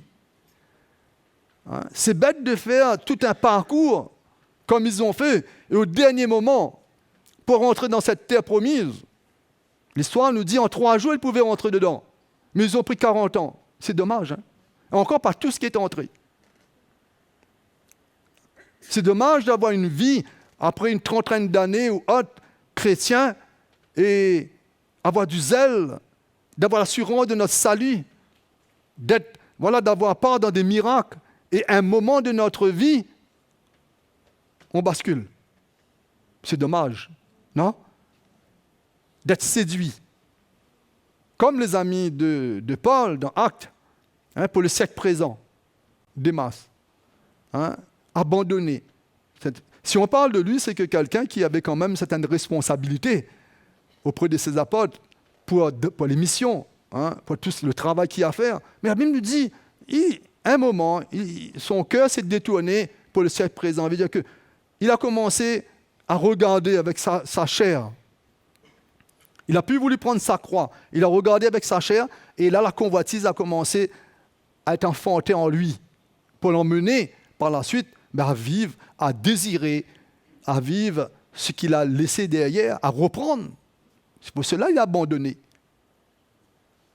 Mais nous, mes frères et sœurs, on ne doit pas se laisser gagner en plus ce temps auquel les promesses de Dieu deviennent de plus en plus claires pour nous, non? À travers la parole. On peut ressentir, on le voit. Dieu nous montre quelle est la fin de ce monde. Dieu nous montre, nous fait entendre ceux qui se disent chrétiens, hein, ce qu'ils vivent. Ce n'est pas pour dire qu'on est meilleur, mais Dieu nous montre des signes, non? Eux, ils ont, tout le peuple était là, et eux, ils ont fait une idole pour que l'Éternel soit là. Ils n'ont pas fait une idole pour dire maintenant, voilà, c'est saint ou saint. Non, saint tel ou saint tel. Ils ont fait l'idole pour représenter l'Éternel. Vous voyez le piège qui était dedans. Hein? Ils disent, faites-nous une idole pour qu'on puisse adorer notre Dieu. Et mes frères et sœurs, nous avons besoin de veiller sur cela, pour que rien ne prenne place dans notre cœur, parce que c'est un temps, mes frères et sœurs, où si nous ne sommes pas éveillés dans notre cœur, tout ce qui va venir s'ajouter à la fin de temps au peuple de Dieu risque à nous emmener dans leur séduction, dans leur compromis. Et ça vient en grand bon, le compromis. Ah mais ça, il faut veiller, ça. L'Écriture nous dit, ils ont commencé à se souvenir, c'est des compromis, que le peuple de Dieu, qui était esclave en Égypte, hein, les Hébreux, hein, ils ont été contaminés avec ça. Il dit, ces hommes-là, ces étrangers ont commencé à dire, en Égypte, on avait des concombres. On avait ceci, on avait... C'était pas les Hébreux, c'était eux qui commençaient à murmurer. On avait du poisson, mais regarde dans le désert. Quand quelqu'un, mieux de nous, commençait à se dire la croix, hein, dernièrement, j'ai encouragé une sœur, hein, et je disais, ma sœur, dans ces moments difficiles, où peut-être on se dit, ça, là c'est trop. Ça vous arrive de dire que c'est trop? Hein? Ah, ça nous arrive, moi ça m'arrive. Hein? Quand on est éprouvé, dit, bah, Seigneur, ben là c'est trop. Mais j'ai encouragé cette sœur, j'ai dit, mais il ne faut pas dire c'est trop. Il faut dire, Seigneur, je suis dans la souffrance, accorde-moi la grâce de s'en sortir. Mais il n'y a jamais trop sur nous. Si on commence à dire c'est trop, on va baisser les bras. Comme ces hommes qui ont dit la manne, tous les matins, il faut ramasser cette manne. Il faut la même procédure, il faut préparer. Ah ben c'est trop là, donne-nous autre chose. Non, fais confiance à Jésus. Il a fait la promesse pour nous, mes frères et sœurs, il va nous équiper. L'évangile est là pour nous équiper. Hein? On s'exhorte les uns les autres pour nous encourager à persévérer, à arriver jusqu'au bout de notre course. Ça, c'est la chose la plus importante. Hein? Commencer, c'est une chose. Mais arriver jusqu'au bout. Il y aura tellement d'idolâtrie, tellement de compromis qui peut arriver même de nous. Ou dans les épîtres de Paul, il parle de cette fin de temps. Hein? Ou des faux docteurs, il parle même, là ça ne parle pas du peuple, il parle de ceux qui gouvernent, ceux qui sont en autorité, il y a des hommes qui vont s'infiltrer, hein, qui vont s'infiltrer avec des doctrines étranges, pour un seul but, pour nous empêcher, hein, pour nous priver de la vraie vie avec le Seigneur, et qui sera accompagné dans leur discours, il y aura de la compromission, avec la parole de Dieu. Ils vont utiliser toutes sortes d'arguments pour nous montrer que la vie du ciel commence. C'est vrai, la vie commence là, mais oui, ils vont tout faire pour nous détourner, comme ces hommes. On sert l'Éternel, fais-nous un idole, on va l'adorer au nom de l'Éternel. Hein? Et le peuple tout entier, et comme ils aimaient l'Éternel pour eux, ils ont laissé séduire par ces hommes-là, et disent, faisons-le aussi. Même Aaron a tombé dedans, le pauvre. Il a dit, allez, emmenez tous les bijoux, l'or, ça, on va faire un moule et on va faire ce veau et on va offrir à l'Éternel des actions de grâce. C'est incroyable. Hein? Il y aura ces faux prophètes qui vont venir, des églises même, qui se disent chrétiens, hein? qui aura la forme, quand on regarde avec nos yeux naturels, chrétienne, mais à l'intérieur, c'est l'idolâtrie. C'est l'idolâtrie. Mais il ne faut pas avoir ça comme si c'est la puissance de Dieu. Non, nous on a besoin de rester avec la manne. Amen. Cette nourriture, qui, on ne sait pas quel goût qu'il y avait, mais cette nourriture, qui fait du bien à notre estomac, qui ça descend un peu, mais ça fait du bien à notre estomac. Ça nous renforce, ça nous équipe pour continuer à marcher dans ce désert.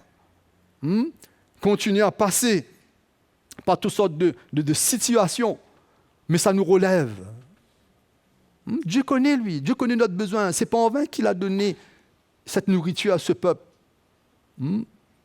Même que pendant ces 40 années qu'ils ont tourné dans ce désert à cause de leur cœur, mais Dieu a continué, dans sa fidélité, Dieu a continué à les nourrir. Mais dommage, il y a certains qui ne sont pas entrés. Et mes frères et sœurs, nous voulons, nous tous. Hein?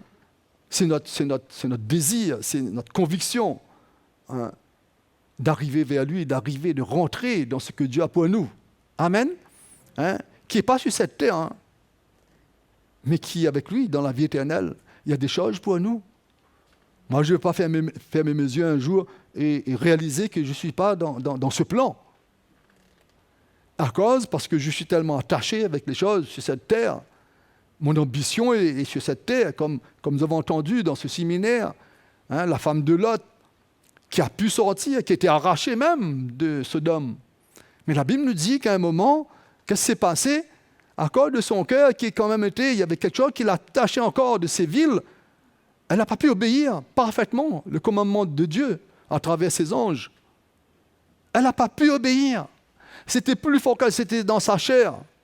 Elle s'est retournée, le jugement de Dieu est arrivé sur elle.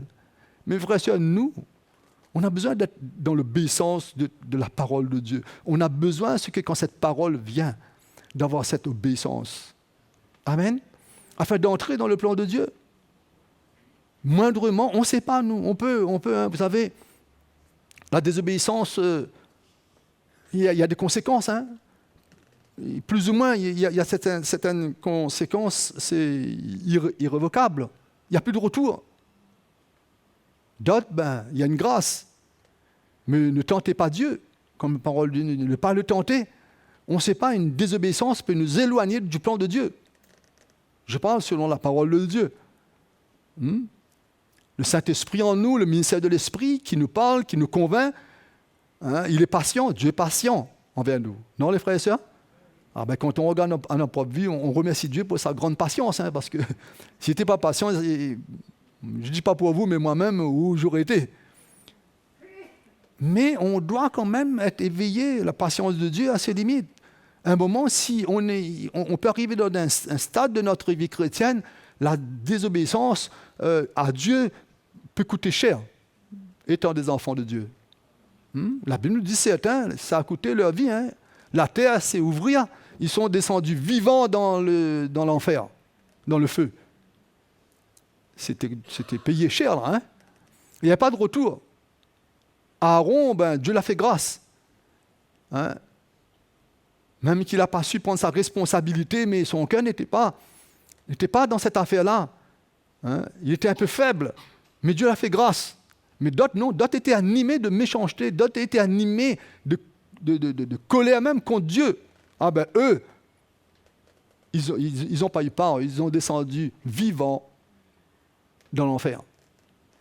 Mais nous, mes frères et sœurs, ce n'est pas ce que Dieu veut pour nous. Amen. Dieu veut que nous traversons sur cette terre, jour après jour, que la crainte de Dieu soit en nous, pas la peur, comme si de vivre et de s'assurer que Dieu a toujours le regard. Non, de vivre comme un bon citoyen sur cette terre, d'avoir un bon témoignage, mais dans notre cœur, de savoir que le regard de Dieu est toujours sur nous. Amen. 1 Corinthiens, chapitre 15, verset 34.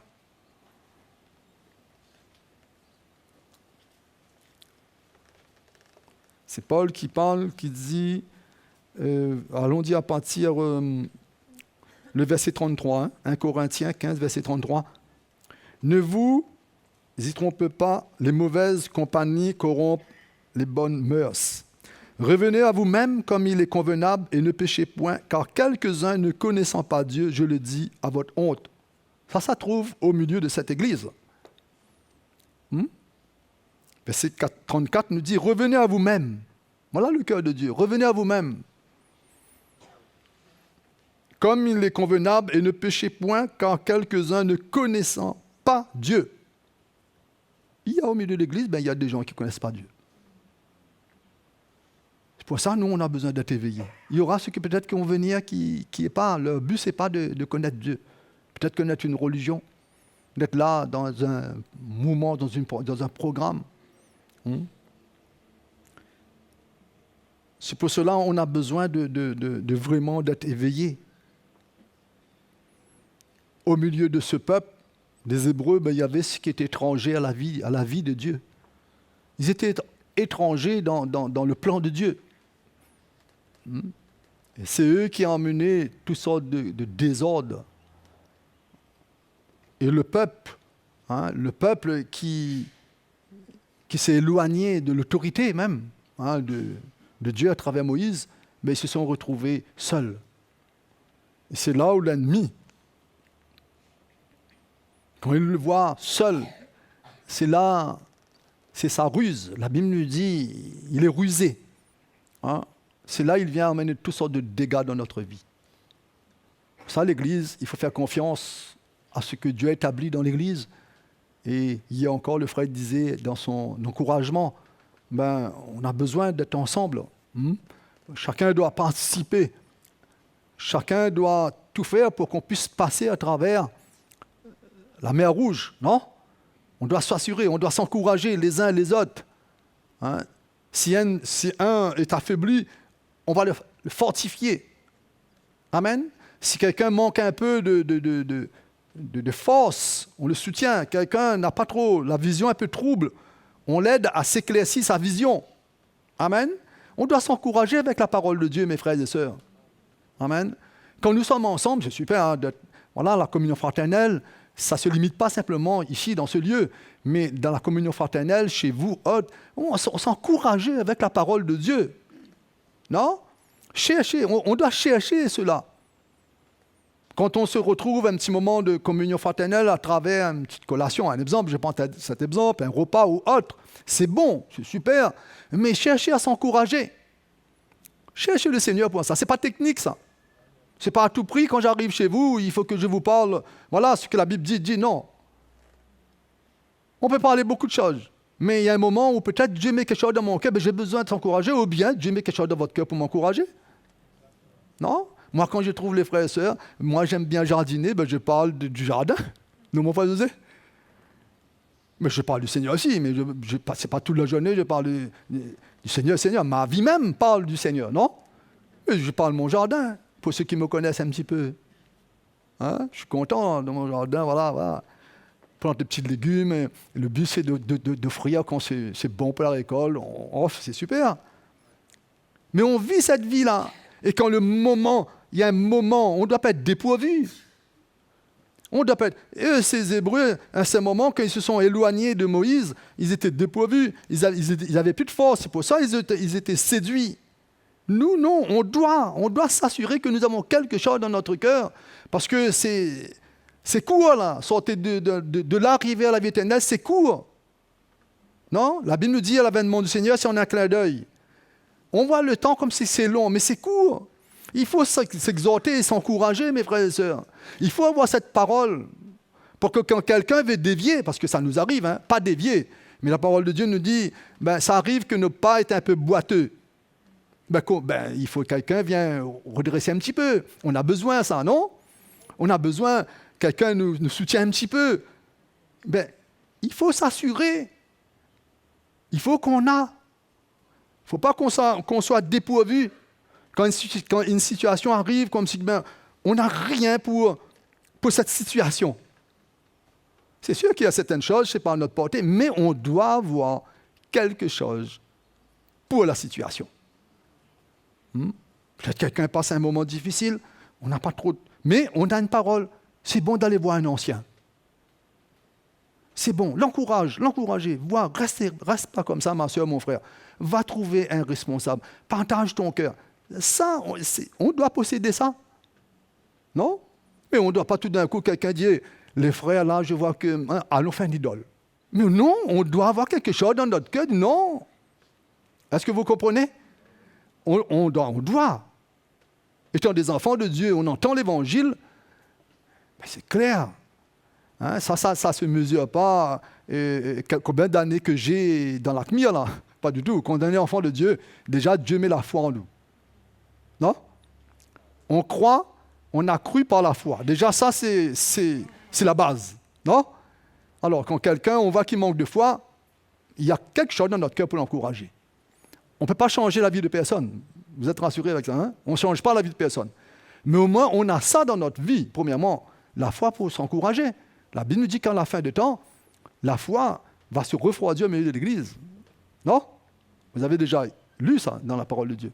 Il parle que beaucoup peuvent dévier, mais nous avons besoin d'avoir l'équipement qu'il faut pour être le soutien de nos frères et nos sœurs. Et nous avons cela, mes frères et sœurs. Nous avons cela. Mais laissons pas la convoitise nous mentir. Laissez pas les distractions mondaines nous voler cela. Nous avons ça en nous, nous les enfants de Dieu. Le sceau que Dieu a mis dans notre cœur, c'est en nous ça. Il ne reprend pas ce qu'il nous a donné. C'est pour ça que le jugement d'un enfant de Dieu sera plus sévère que ceux qui ne connaissent pas Dieu. Parce que Dieu, quand il a donné, il ne reprend pas. Fait ce qu'on veut de notre vie, hein? Ah, mais il ne va pas reprendre ce qu'il nous a donné. Vous voyez la bonté de Dieu? C'est pour cela un enfant de Dieu, comme le frère disait, on ne met aucune croix sur personne. On ne met qu'une croix. L'homme naturel, moi, naturellement, dans les circonstances, dans les moments difficiles, on a tendance peut-être de dire non, c'est plus possible. Voilà, dans notre langage, dans notre manière peut-être de gérer. Mais Dieu, dans le cœur de Dieu, Dieu ne met pas une croix sur ses enfants. Il attend. Il attend. Dernier moment. Non? Dernier moment. Il y a des gens peut-être, ils ne pourront jamais être là au milieu de nous, par les circonstances qu'ils vivent, je ne sais pas, mais peut-être au dernier moment, cet appel de Dieu retentit dans leur cœur. Ils se repentent, ils s'humilient, ils partent avec Jésus. Non? Ça, c'est le cœur de Dieu pour chacun de nous, ça. Mais il ne faut pas tenter Dieu. Il ne faut pas dire, Seigneur, on va faire la fête. Au dernier moment, je sais que tu es un Dieu miséricordieux grand, tu vas me sauver. Non, il ne faut pas tenter Dieu comme ça. Parce qu'on risque d'être comme ces hommes, de ne pas hériter la promesse de Dieu, de ne pas hériter cette vie. C'est pour cela que la parole de Dieu nous avertit, nous avertit, mes frères et sœurs. La parole de Dieu vient, de temps en temps, ça nous réveille un peu, ça nous confronte, mais c'est vital pour nous. Hein. On a besoin de ça, on a besoin de s'enrichir, on a besoin d'être équipés, on a besoin d'être ces chrétiens qui pas simplement, c'est pas simplement écrit sur notre front, ou bien, mais des chrétiens qu'on le vit à l'intérieur de nous. On est des enfants de Dieu. On doit avoir une parole, on doit s'encourager, s'entraider. On doit dire, oui, il y a le désert. Il y a le désert. C'est difficile, mais on va arriver. Continuons. Oui, il y a la manne. Difficile de prendre notre croix tous les jours. Mais t'inquiète pas, je prie pour toi. Hein? Toi, je prie pour moi parce que j'ai besoin. Et on prend notre croix et on continue. Devant, il y a la terre promise pour nous. Amen. Devant, nous serons rassasiés. Non? Nous serons rassasiés devant. Et quand on va penser à ce que nous étions, on va glorifier Dieu. Oh, Seigneur, quelle grâce d'accepter de subir tout ce parcours, mais d'avoir la vie. Ça qui est très important.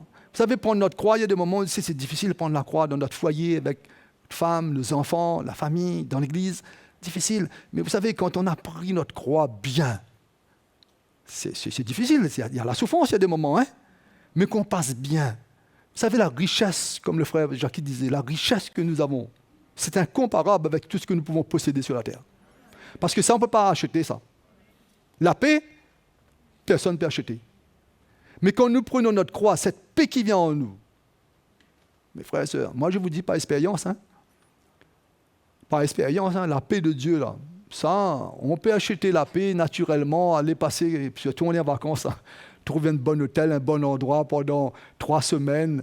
Mais ce n'est pas la paix, ça. Si on n'a pas Dieu, ce n'est pas la paix. C'est du repos pour notre vie sur la terre. C'est du repos. On a le droit de prendre les vacances, c'est du repos. Mais si cette paix s'éloigne de nous, si la paix de Dieu s'éloigne de nous, on est le plus malheureux, même qu'on se trouve dans un hôtel de 5 étoiles. Nourri, logé, voilà. Mais on sera malheureux. Non? Mais quand on a la paix, on ne sera pas sur un pont. Le frère Jacques nous a rassurés, nous ne serons jamais sur un pont. Mais on nous sera dans un contentement, le peu que nous aurons avec Dieu. Même cet aman, jour après jour, il y aura un autre goût. Non? On ne va pas murmurer. il y aura notre goût. Vous savez, quand on fait un curry de poulet aujourd'hui, on dit, ah, c'est bon, hein? C'est bon, c'est très bon. Dimanche prochain, on refait. On dit, c'est bon, il y a toujours un meilleur goût. Pourtant, c'est la même cuisinière qui fait. Hein? Bon, il y a certains qui murmurent. Hein? Certains disent, ah, mais nous, on ne doit pas murmurer. Et Dieu change notre palais, il met la douceur dans notre bouche. Et même qu'on le mange, là, mais on trouve ça bon, on glorifie Dieu, dit merci Jésus. Comme ça, on doit vivre, les frères et sœurs, non? Pourquoi on s'endurcit quand la parole de Dieu vient? Pourquoi quand on entend ce message-là, on trouve qu'il faut mettre un peu de sel dedans parce que ou soit c'est trop salé, soit c'est trop plat? Non, on doit l'accepter telle qu'elle est. Amen? Parce qu'il y a quelque chose pour nous devant. Ça, c'est mon exhortation pour vous ce matin. Amen? On doit s'exhorter. On doit s'encourager. Ne vous voyez pas comme si quelqu'un qui n'a rien à faire ou à dire. Maintenant, si c'est pour dire que ce n'est pas de l'esprit, il vaut mieux être prompt, comment dire, à écouter et lent à parler. Mais nous avons quand même quelque chose à dire. Étant des enfants de Dieu, il y a une petite chose que Dieu a mis dans notre cœur, non? Hein? Peut-être avec nous-mêmes. Hein? Moi, ça m'arrive avec moi-même. Hein? De faire quelque chose qui est mal et j'attends pas quelqu'un qui me dise. Hein? Quelqu'un qui m'aide, je m'aide moi-même. Je dis, non, là, la manière que tu penses, la manière que je fais, c'est pas bon là. Déjà avec nous-mêmes. Mais quand on est en communion fraternelle, c'est une opportunité d'avoir des frères, des sœurs qui sont capables de voir que sur ma chemise, il y a une tache et que je n'ai pas vu. Et qu'ils ont vu. Quelle grâce! Non? Ou sinon, vous êtes frustré parce qu'on vient vous dire, là, tu sais, tu as mis une chemise à mes regarde comment c'est. Tu es frustré pour ça? Non. Il faut accepter, il faut dire merci, mon frère ou ma sœur. On se reprend. Ce n'est pas comme le monde nous reprend. Quand le monde nous reprend, il nous méprise. Non? Quand le monde nous reprend, il y a le mépris, il y a le jugement.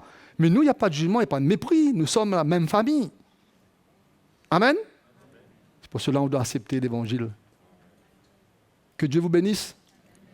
Hein? Que Dieu continue à parler avec vous, hein? Par le Saint-Esprit, par le ministère de l'Esprit. Comme on le dit toujours, dans notre langage, on est peut-être limité, mais l'action du Saint-Esprit, du ministère de l'Esprit, la Bible nous dit, il convainc nos cœurs. Hein? Il convainc nos cœurs, il nous enseigne. Hein? Au-delà même des mots et des explications et des exhortations, le Saint-Esprit continue à m'instruire dans ma marche. Quelle grâce! Amen. Et ce matin, on va adorer le Seigneur avant même qu'on prenne le Saint-Repas. On va remercier Jésus. Alléluia. Allons nous mettre debout et on va vraiment adorer le Seigneur.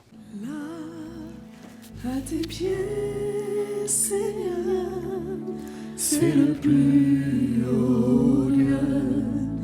Et dans ta présence, je cherche ta face, je cherche ta face. Là, à tes pieds, Seigneur, c'est le plus haut lieu. Et dans ta présence, je cherche ta face, je cherche ta face. Il n'y a pas plus grand appel, ni plus grand honneur que de se courber devant ton trône. Élevé par ta gloire, entouré de ta grâce, Seigneur, je vis pour t'adorer. Là, à tes pieds, Seigneur, c'est le plus haut lieu. Et dans ta présence, je cherche ta face, je cherche ta face.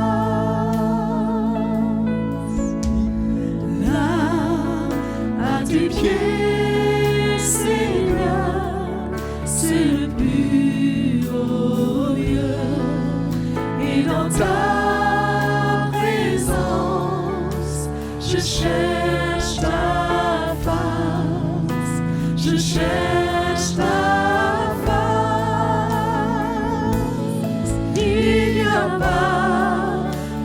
grand appel, ni plus grand honneur que de se courber devant ton trône, émerveillé par ta gloire, entouré de ta grâce, Seigneur, je vis pour t'adorer. Il n'y a pas plus grand appel, ni plus grand honneur que de se courber devant ton trône, émerveillé par ta gloire, entouré de ta grâce, Seigneur, je vis pour t'adorer. Il n'y a pas plus grand appel, ni plus grand honneur que de se courber devant ton trône, émerveillé par ta gloire, entouré de ta grâce, Seigneur, je vis pour t'adorer. Seigneur, je vis pour t'adorer. Alléluia.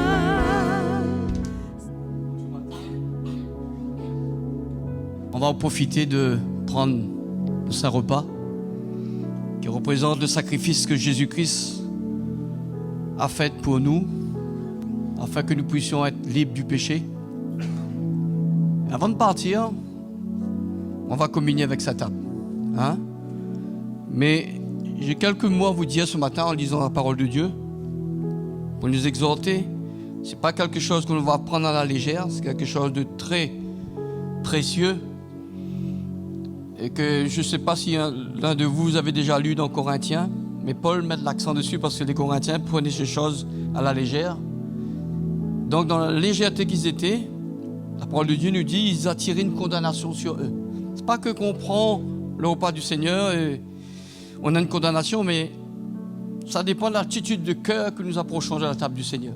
Or ce matin, la parole de Dieu nous dit, dans 1 Corinthiens 11, verset 27, il dit « C'est pourquoi celui qui mange... » Non, pardon, verset 26. « Car toutes les fois que vous mangez ce pain et que vous buvez cette coupe, vous annoncez la mort du Seigneur jusqu'à ce qu'il revienne. C'est pourquoi celui qui mangera le pain ou boira la coupe du Seigneur indignement sera coupable envers le corps et le sang du Seigneur. Que chacun donc s'éprouve soi-même et qu'ainsi il mange du pain et boit de la coupe.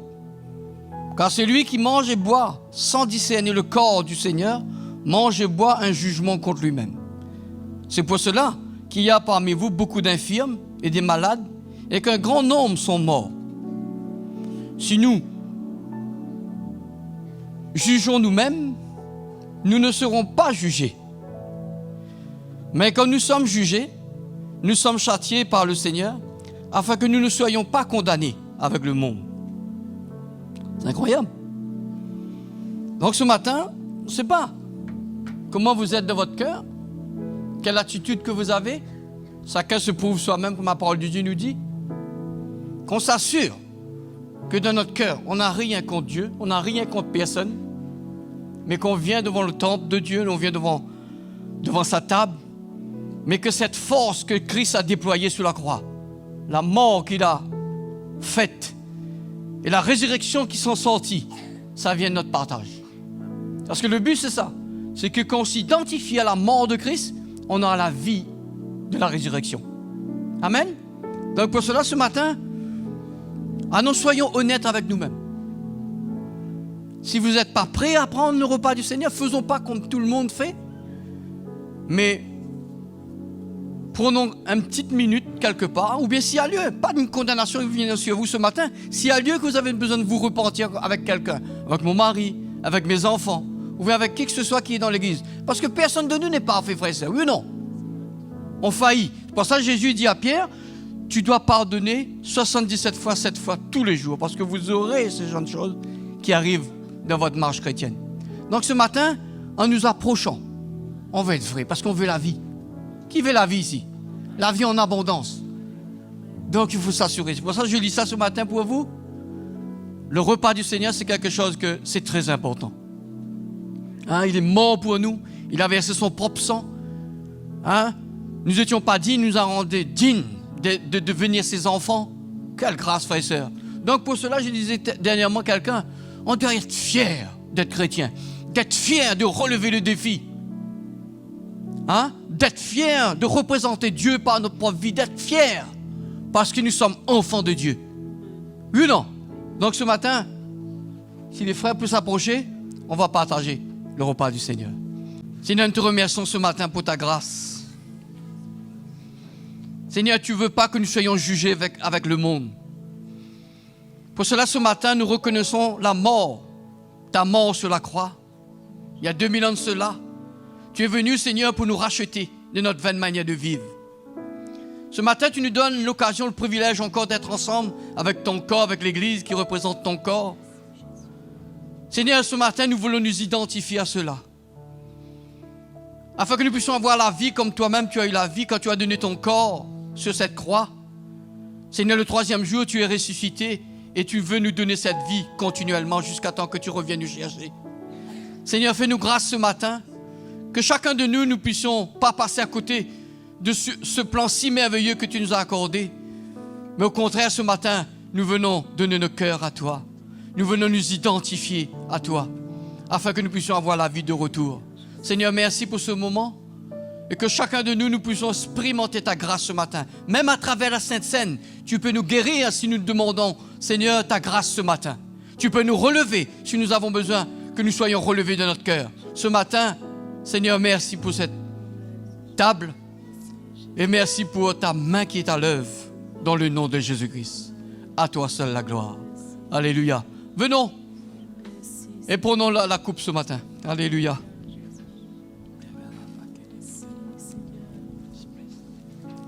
La grâce de Dieu sur ma vie ne dépend pas de ce que je suis, de ce que j'ai fait.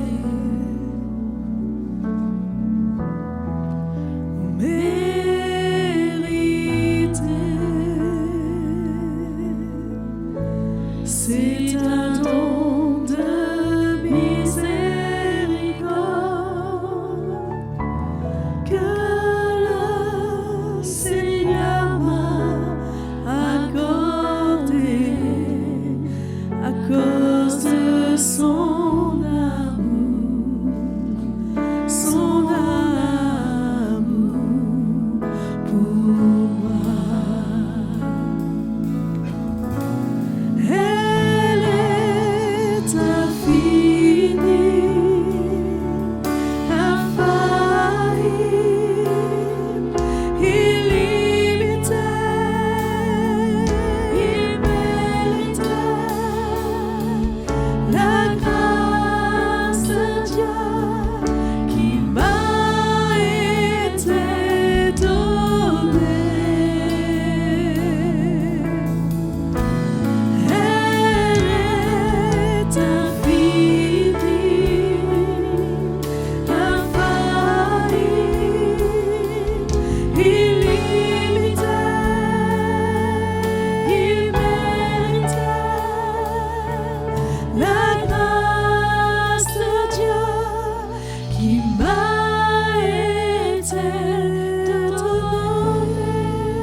Alléluia. Donc si tout le monde a reçu, on peut prendre le pain ce matin. Alléluia.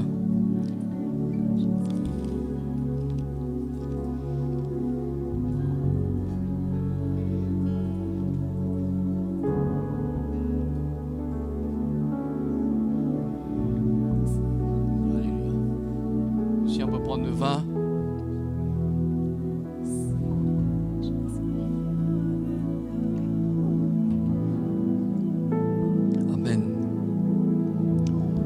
Donc voilà, on termine là. Donc si quelqu'un ou quelqu'une veut nous voir, moi et Frère Bernard, nous sommes là devant. Je vais prier pour vous. Si vous partagez votre cœur avec nous, on est disponible. Et comme souvent on dit, ne dites pas que vous avez peur de nous. On n'est pas des méchants. Mais on dit la vérité. Hein? Donc venez. Et que le Seigneur vous fasse du bien pendant cette matinée. Amen. Bonne matinée à vous.